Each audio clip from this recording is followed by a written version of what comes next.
Prisco, vamos falar de política. Nós já mostramos aqui no SBT Meio-Dia a denúncia contra o presidente da Assembleia Legislativa, ainda no âmbito da Alcatraz, lavagem de dinheiro, Júlio Garcia.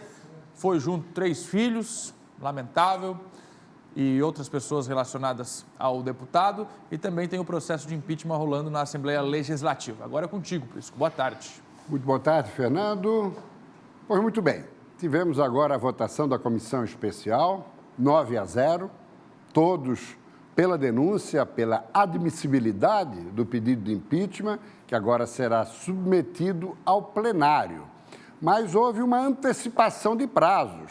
Ontem nós falamos aqui que essa votação ocorreria na quinta, para então ir a plenário na próxima terça. Houve modificação. Antecipar a votação para hoje de manhã, terminou agora há pouco, ou seja, são 48 horas desse momento para ser colocado em plenário. Não será mais na terça, mas nessa quinta, à tarde, a votação do pedido de impeachment. Necessários, portanto, relembrando, 27 votos para que, então, uma comissão julgadora mista, com 6 desembargadores e 5 deputados, com maioria simples, uma vez conseguindo, aí sim o governador e a vice seriam afastados. Portanto, houve uma antecipação daqueles que desejam desalojar, defenestrar o governador e a vice dos respectivos cargos. Nesse contexto, surge a denúncia contra o presidente da Assembleia, Júlio Garcia, no contexto da Alcatraz. Evidentemente que essa situação provoca um quadro de enfraquecimento do poder legislativo. É natural. Afinal, indiciado estava em outubro, agora foi denunciado. E, diante desse quadro, isso pode mexer no estado de espírito de alguns parlamentares. O governador e a vice não necessitam de 14 votos. Quem necessita de 27 são aqueles que querem afastá-los. Por que digo isso? Porque muitos podem não votar pelo governador, pela sua permanência. Podem simplesmente se abster. Portanto, é uma situação que cria um quadro em que necessariamente os adversários de Carlos Moisés e Daniela Rainer vão precisar reunir 27 votos. Essa situação da Alcatraz, ela faz com que o governo mergulhe mais fortemente nas articulações para tentar desconstruir a figura do presidente da Assembleia, para tentar salvar o governador e a vice. O advogado de defesa de Júlio Garcia na Alcatraz colocou, mas o Ministério Público tratou de se antecipar considerando a votação do pedido de impeachment. Se esse raciocínio vale, também vale o fato da Assembleia ter antecipado em 5 dias a votação do impeachment, de terça para quinta agora. É a guerra pelo poder. Aqueles que foram eleitos desejam permanecer e aqueles que querem afastar os dois desejam criar as condições para isso. Mas, evidentemente, que essas 48 horas serão muito longas, não só de tratativas no contexto político, cabalando voto para um lado ou para o outro, mas também no contexto da Alcatraz. A juíza Janaína Cassol Machado, que será a responsável por acatar ou não a denúncia contra Júlio Garcia, ela poderá fazê-lo na semana que vem, no caso, fazê-lo tomar a decisão, ou poderá fazê-lo no curto prazo, hoje, amanhã, quinta. Por que não? E uma vez acatando, no caso, acatando, vira réu. E aí entramos numa discussão jurídica, sendo o réu e sendo afastado o governador e a vice, pode assumir o governo do Estado, mesmo que interinamente?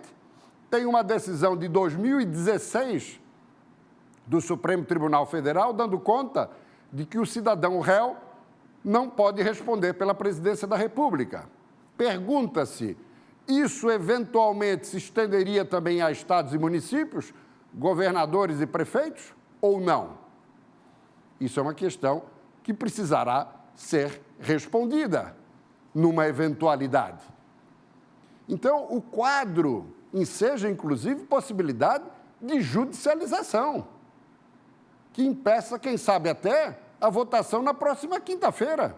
Por que não?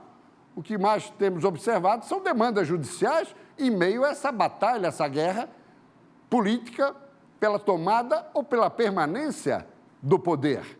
Relembrando que esse assunto do impeachment vai avançar 2021.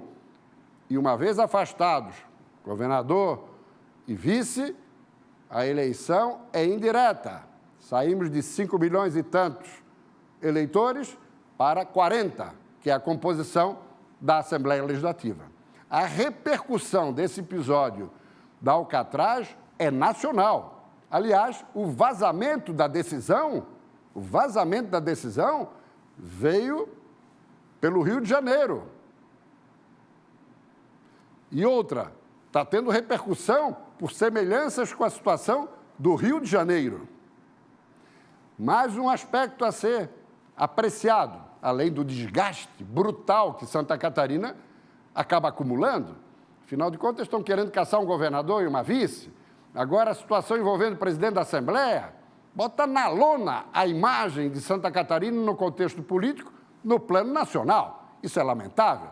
Mas, ainda na questão relacionada à juíza federal que recebeu ontem a denúncia à noite, além do aspecto de acatar ou não a denúncia, ela pode, por exemplo, levantar o sigilo.